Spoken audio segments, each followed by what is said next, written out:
네, 9월의 첫날입니다. 9월에도 어김없이 10시 10분의 묘미는 계속됩니다. 이항영의 딱 이거, MTN 이항영 전문위원 함께합니다. 위원님 어서 오세요. 네, 안녕하세요.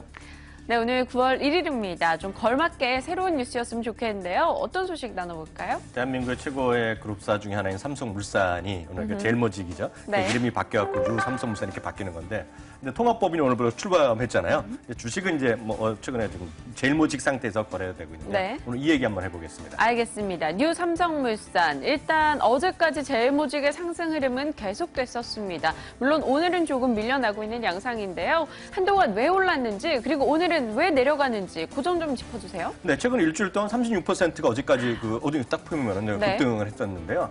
보면 합병으로 탄생할 소위 통합 삼성물산 출범에 대한 기대감이 일단 작용했다고 보셔야 되겠는데요. 다만 이렇게 오르다 보니까 차익을 실현할 그런 심리도 분명히 이해하셔야 되겠고요. 네. 특히 이제 구체적으로 좀 살펴보면은요, 합병 주총 이후에요, 기대와는 달리 기관이나 외국인의 매도세가 이어졌잖아요. 양쪽 모두 해갖고 30% 이상, 제일모직, 삼성물산이 각각 33%, 네. 30% 떨어졌단 말이죠. 네. 합병 발표만 되면 합의만 주가 올라갈 줄 알았잖아요. 그러니까 뭔가 이제 실망이 많아서 주가 많이 떨어졌는데, 아시다시피 삼성물산이 지금 기존의 삼성물산이 거래 정지된 상태거든요. 네. 그런데다가 오히려 그동안 제일모직은 주식을 사왔기 때문에, 자세를 사왔기 때문에 유통 물량이 상당히 좀 줄어들었다, 이런 얘기 할 수 있는데요. 문제는 15일이면 이제 기존에 지금 거래가 안 되고 있는 삼성물산 주주분들이 주식을 거래할 수 있게 되거든요. 네. 그럼 이제 회사 이름은 다시 삼성물산을 바뀌면서 거래가 될 텐데, 일단 그동안 주가는 오른 상태에서 딱 보면 차익 실현 심리를 우리가 배제할 수 없습니다.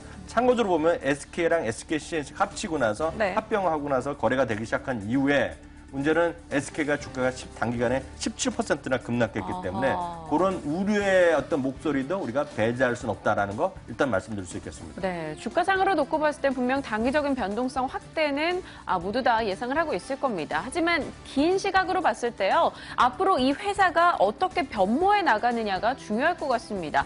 회사 포트폴리오는 어떻게 되고 그 안에서 좀 신성장 사업이 있는 것인지 네. 그런 점 좀 짚어주시죠. 맞습니다.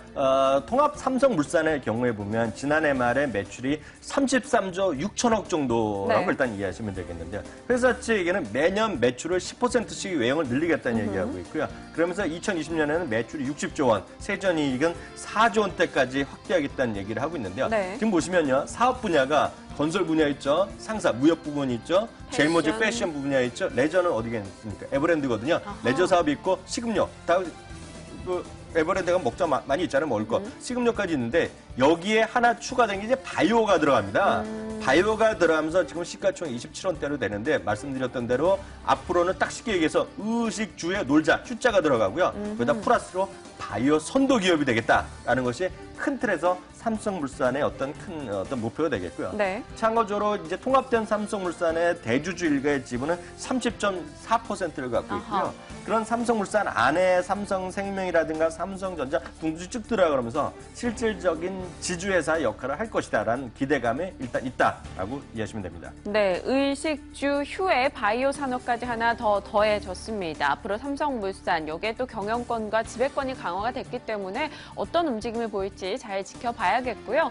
이제 중요한 건 이 투자자 여러분들이 생각하는 증권가의 시각, 과연 어디로 초점이 되는지, 이 삼성물산의 뉴 삼성물산에 대해 기대를 갖고 있는지 소개해 주시죠. 워낙 이제 삼성물산과 제일모직 합병에 대해서 증권사들이, 대한민국의 증권사들이 거의 대부분이 좋다고 얘기하고 네. 상당히 지금 곤혹스러운데요. 현대증권에서 레포트를 어저께 냈는데요. 현대증권의 얘기 한번 살펴보겠습니다. 수급이라든가 펀더멘탈 요인에 대해서 주목하자는 얘기고요. 결론을 보면 15일 그런 합병된 것이 나오기 전에 주식을 사자는 결론을 내고 있는데요. 네. 두 가지 포인트를 하고 있습니다. 시가총액 상위 우리나라 1위부터 5위 기업까지 보면 실질적으로 유통되는 물량의 한 절반 가까이가 외국인이 갖고 있는데, 제일모직은 상당히 부족하다는 얘기 때문에 오히려 10% 정도 외국인의 지분이 늘어날 수 있다라는 얘기를 하고 있고요. 두 번째 이제 주목하셔야 되겠는데요. 삼성 바이오 에피스라는 회사가 있습니다. 이게 삼성 바이오로직, 그러니까 제일모직이 갖고 있는 그 안에 또 아래거든요. 그러니까 네. 손자 회사인데, 그 손자 회사가 이번에 나스닥 상장을 추진하고 있거든요. 여기서 한 3조 원 정도 가치가 나오면 이것 때문에 제일모직 올라갈 수 있다는 것이 현대증권의 주장이다라고 이해하시면 됩니다. 네, 일단 앞으로 뉴 삼성물산은 실질적인 지주사로서의 역할을 해낼 것이다 이야기를 주셨는데요.